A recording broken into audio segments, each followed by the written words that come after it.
What's up, Genetics here, and today we are looking at another versus.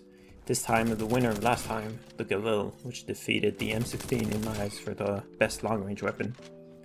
We'll be facing off against another candidate for best long-range weapon, or best long-range assault rifle at least, and that is the AK, a classic weapon. You know, the AK and the M4 are classics in almost every shooter.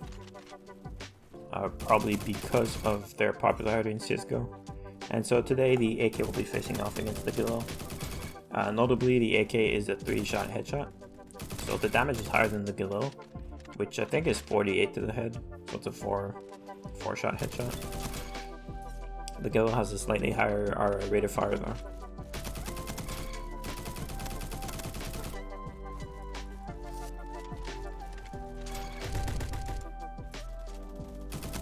I played with the Galil from when I first started. I used the Galil until almost Prestige 1.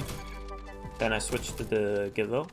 Wait, no, I used the AK. Yeah, I used the AK at first, and then I switched to the Galil at like Prestige 1 until almost Prestige 3. So yeah, AK and Galil are two weapons I used a lot. The AK has a sick hipfire and sick headshot damage. Super good at range. The rate of fire is a bit deceiving though, a bit too low for my taste. So long range, the AK really slaps, as we can see, as we'll see soon. But up close, you probably want something different, like a Honey Badger, you know, M4, Scar Age, and Og are all better at close range. Can I survive? Oof, just insta heal just in time.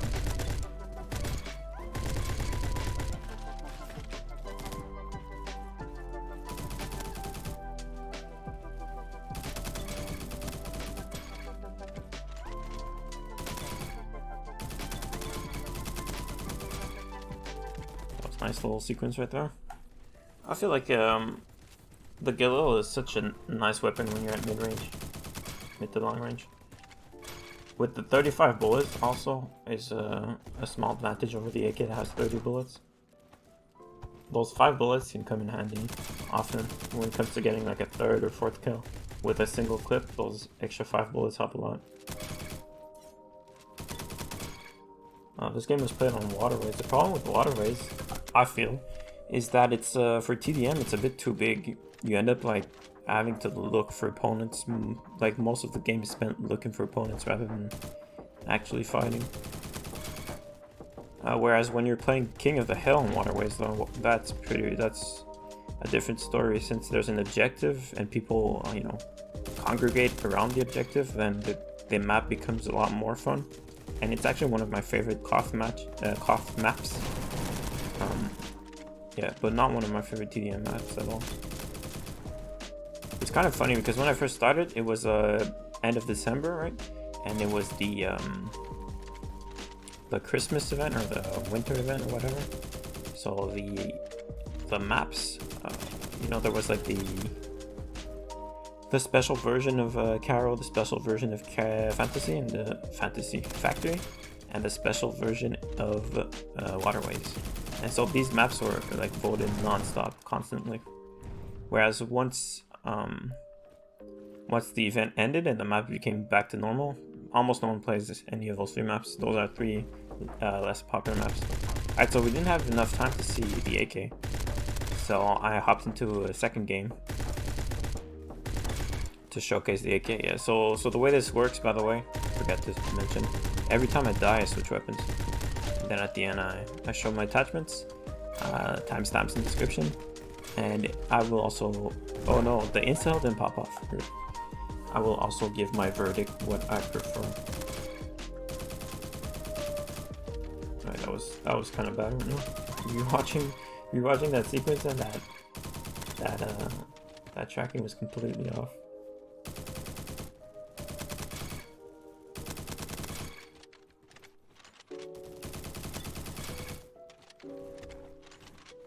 Man, I'm watching this and all I can think is Galil is so good at long range. And the hipfire is also pretty good.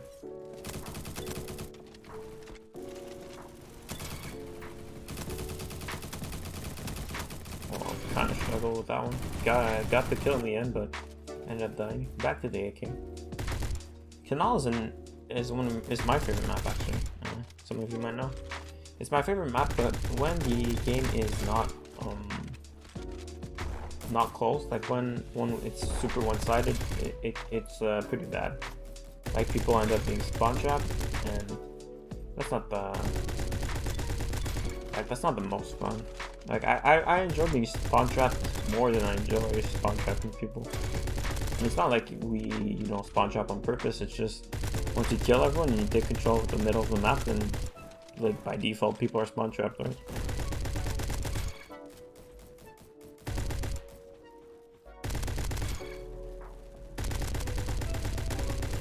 Oh, that was rough as well. Switching from the AK to the Galil feels weird because the Galil has a slightly higher rate of fire, and so I don't know why, but in this game in Bad Business, guns with higher rate of that was rough right there. Guns with higher rate of fire are easier to track with.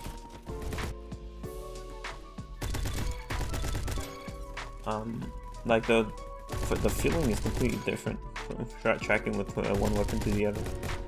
And then so switching from the slower rate of fire weapon to the faster rate of fire is never a problem. But switching from like Galil to AK is kind of awkward sometimes.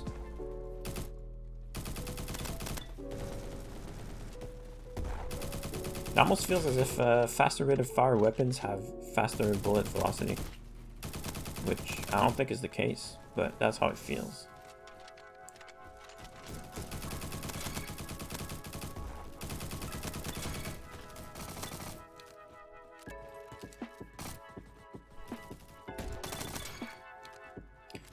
Always funny when people hide prone in corners and hide, but their legs show through the wall, so it's not subtle at all.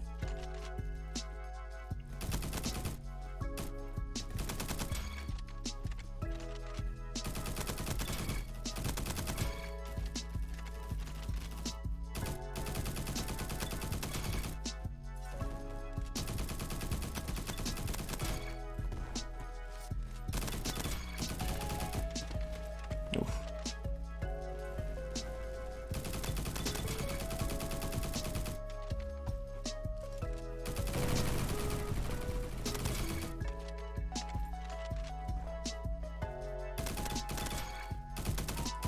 The goal of this video was to showcase, AK versus Galil, but I ended up doing better with Galil than AK.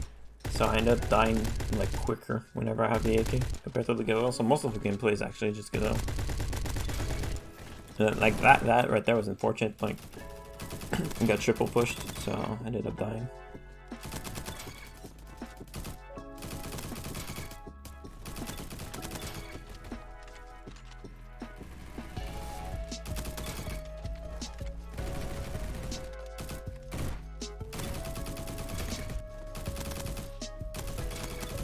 Target just too early. Back to the AK. You can see right there, I'm like, my tracking is completely behind, but it felt weird, as I was just saying. Like, I feel like if I were to have been using the Galil, I would have been hitting, like, I would have been tracking differently. It's hard to explain, but the feeling is different. Alright, one more kill. Alright, game over. 7-1-9, casual. 7-1-9. AK attachments I'm running. Priority side, compensator, angled grip, granulated tape, steady shot. I don't know if those are the best, but that's what I'm running. And for Galil, coyote side, monolithic silencer, canted grip, granulated tape, and then steady shot. Alright, and the winner of what is the better weapon? I think the Galil, Galil is still king for long range AR. Galil is my choice, my weapon of choice for long range AR. That will be it for this video. Leave a like if you enjoyed, and I'll see you next time. Bye bye.